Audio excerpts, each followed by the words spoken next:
Hi, I'm Nikki from the Fabulous Life Builder, where we talk about integrated attachment style and personal development. In this video, we are going to go over the core wounds of a dismissive avoidant. These are the fears, if left unchecked or unaware, are strong drivers into how a person with a dismissive avoidant attachment style will see the world and interact with it. An important note with DAs, there's a bit of a unique thing going on with them that doesn't necessarily happen with other attachment styles when it comes to core wounds. While their actions can be very driven by core wounds, most of them do not have the conscious awareness of these core wounds. So if you ask someone who is a DA about their wounds or ask them if they have any of these on the list in this video, they probably are not going to feel like they identify with it and might even tell you that these don't apply to them and they don't have any of these core wounds. Versus, say, an anxiously attached person would definitely confirm for sure what their core wounds are.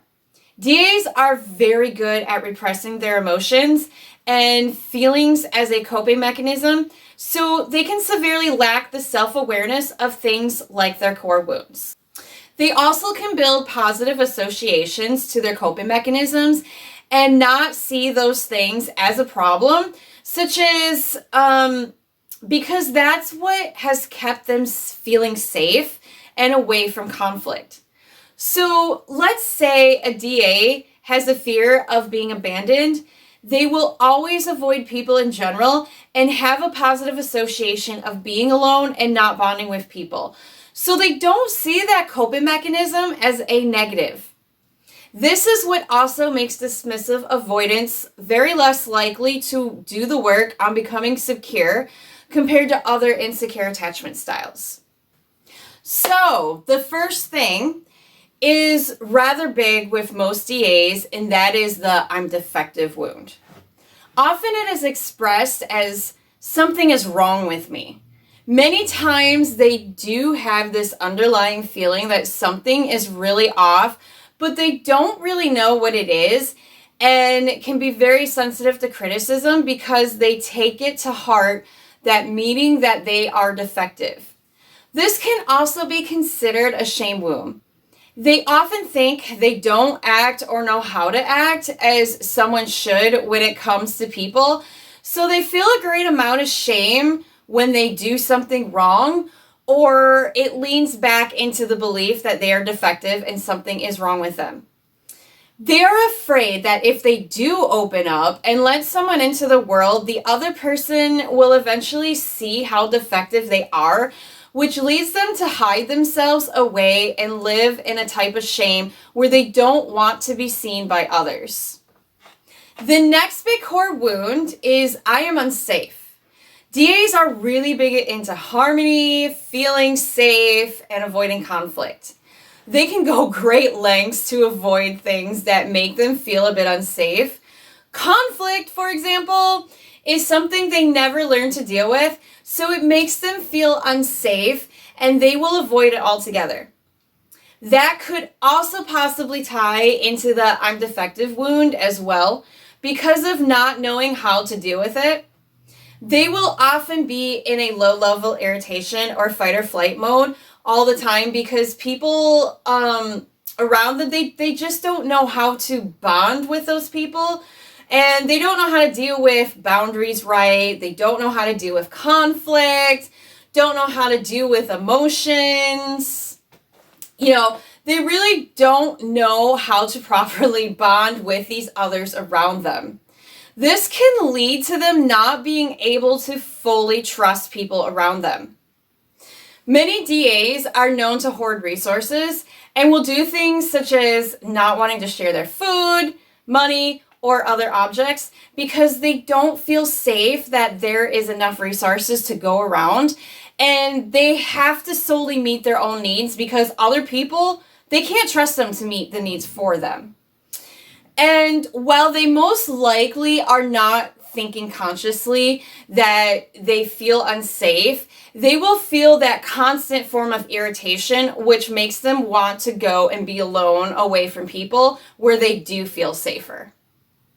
These two are some of the major wounds that really lead them to act the way that they do, but it's typically not known to them at the conscious level. The next core wound they will commonly have is I am trapped. DAs love their autonomy, freedom, and space. Some of them even feel like they need a way out or always be prepared for when the relationship inevitably breaks down. They can easily feel trapped if any of these things are threatened. Also, not knowing how to deal with things such as feeling defective, shame, unable to change, feeling weak will make them feel trapped. The next one is I am unable to change. This goes hand in hand with the I'm defective wound. While they feel like they have something wrong with them, they don't know what to do about it and how they can change. It's very common for DAs when a suggestion is made to them in a relationship, they feel very criticized and want to automatically leave thinking, well, I'm never going to be able to give the other person what they want, so we're incompatible and I'll just leave.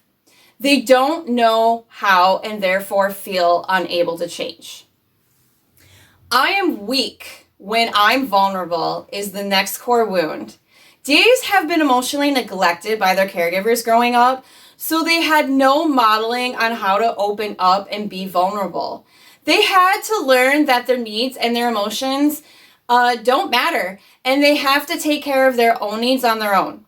So being vulnerable is being weak and not being able to take care of your own needs. Plus, it might lead to someone seeing who they really are, which they feel is defective, and that leads to shame. Being misunderstood can be a common core wound as well. Dismissive avoidants are so good at blocking people out because they don't want to be vulnerable and they feel safe protecting themselves and keeping people on the outside. They don't speak up for their needs, boundaries, what their desires and wants are. Many times they speak indirectly about things to other people. But because they are human, just like the rest of us, they still have that need to connect and to be seen. So their coping mechanisms leave them misunderstood by the people around them. Many times they expect people to be mind readers so they don't have to communicate vulnerably. And that's a sign of incompatibility to them if they feel misunderstood because the other person just doesn't know and get them, man. I am not good enough might come up as a weaker form, as a I am defective. They feel like they can't live up to others' expectations because they feel like they are defective and they don't know how to change. I am helpless, which comes from more in the form of I'm incapable. This also is very related to I am trapped and I am capable of change. I am powerless if I open up vulnerably. Not letting people see and hear them and get to know them and not being vulnerable is how they cope and keep themselves safe. So if they do those things, now they feel unsafe and someone can have the power to hurt them. If they're given their power away and safety away, if they open up, I am stupid can sometimes show up since dismissive avoidants are very intellectual people, as well as being sensitive to criticism.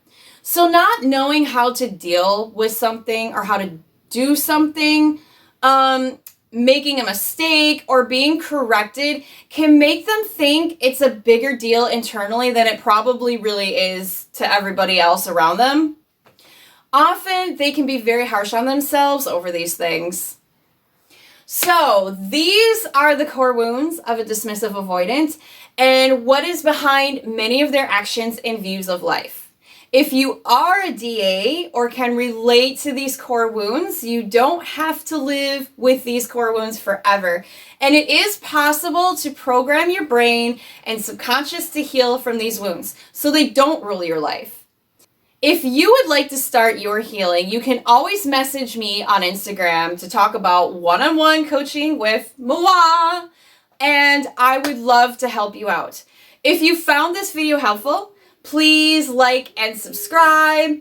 If you have any questions about DAs and core wounds, or have some other topics you would like to know more about, please leave a comment below for me so I can further help you guys out. If you can promise me to do one thing, even if it's small, to get closer to creating a fabulous life for yourself, I would love you to do that. And it just has to be one thing, all right? Promise me? All right. See you guys later.